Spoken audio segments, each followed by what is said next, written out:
రేవంత్ రెడ్డి పోలీసులను వెనకబెట్టుకొని పిరికి పందలాగా నాకు సిట్ నోటీసులు ఇచ్చుడు కాదు. ధైర్యం ఉంటే రాజకీయంగా ఎదుర్కో. కమాన్ మాట్లాడదాం, ఏడ కొట్లాడదామో కొట్లాడదాం. నీకు ధైర్యం ఉంటే 6 గ్యారెంటీల మీద మాట్లాడదాం, రైతు రుణమాఫీ మీద మాట్లాడదాం, బొగ్గు కుంభకోణం మీద మాట్లాడదాం, ఇండస్ట్రీస్ కుంభకోణం మీద మాట్లాడదాం, భూముల కుంభకోణం మీద మాట్లాడదాం, పవర్ కుంభకోణం మీద మాట్లాడదాం, ఏ కుంభకోణం మీద మాట్లాడదాం.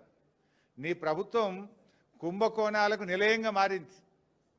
నీ ప్రభుత్వం ఇవాళ మొత్తం ఎక్కడికక్కడ దోచుకొని తింటా ఉన్నారు. ప్రజలకు ఇచ్చిన గ్యారంటీలు గాలికి వదిలేసిండ్రు.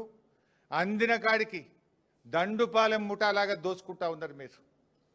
మీ దోపిడికి మేము అడ్డు వస్తున్నామని, నీ దోపిడిని కేటీఆర్ గారు, మా బీఆర్ఎస్ నాయకులు ఎక్కడికక్కడ ప్రశ్నిస్తున్నారని నువ్వు చిల్లర రాజకీయాలకు పాల్పడతా ఉన్నావు. నువ్వు ఎన్ని కుట్రలు పన్నినా, నువ్వు ఎన్ని కేసులు పెట్టినా, నువ్వు ఎన్ని నోటీసులు ఇచ్చినా బీఆర్ఎస్ గొంతులు సింహంలాగా గర్జిస్తూనే ఉంటాయి. నిన్ను అడుగడుగునా తెలంగాణ ప్రజల పక్షాన ప్రశ్నిస్తూనే ఉంటాయి.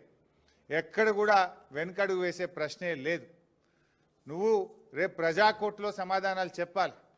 రేపు ప్రజలు నిన్ను తప్పకుండా, ఇప్పటికే నీ మంత్రులను నీ ఎమ్మెల్యేలను ఎక్కడ పోతే అక్కడ నిలదీస్తున్నారు ప్రజలు. పోలీసులను అడ్డం పెట్టుకొని పారిపోతున్నారు నీ మంత్రులు, నీ ఎమ్మెల్యేలను ప్రజలు నిలదీస్తూ ఉన్నారు. రోడ్డుకు అడ్డం, కారుకు అడ్డం నిలబడి పట్టుకొని అడుగుతూ ఉంటే పోలీసులను పెట్టుకొని పారిపోతూ ఉన్నారు. రేపు ప్రజలు తిరగబడే రోజులు కూడా దగ్గరలో ఉన్నాయి. నువ్వు సిట్టు, లట్టు, పొట్టు ఎన్నన్నా వేసుకో, ఏమన్నా చేసుకో, మాకు న్యాయస్థానాల మీద గౌరవం ఉంది. నువ్వు ఎక్కడికి పిలిచినా వస్తా, ఎన్నిసార్లు పిలిచినా వస్తా, నిజాయితీగా సమాధానాలు చెప్తాం. మేము భయపడం. చట్టం మీద మాకు గౌరవం ఉంది. నీ చిల్లర రాజకీయాల మీదనే మాకు అసహ్యం ఉంది.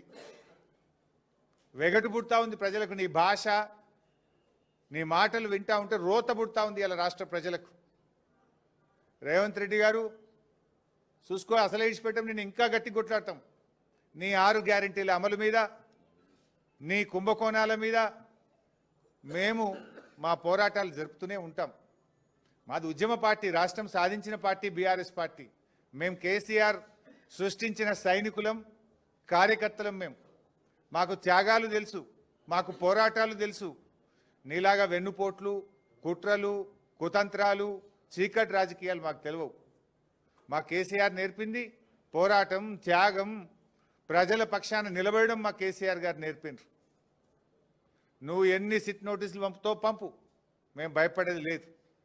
కానీ నువ్వు దర్యాప్తు పేరు మీద ఆడుతున్నటువంటి ఈ నాటకం తెలంగాణ ప్రజలు నిశ్చితంగా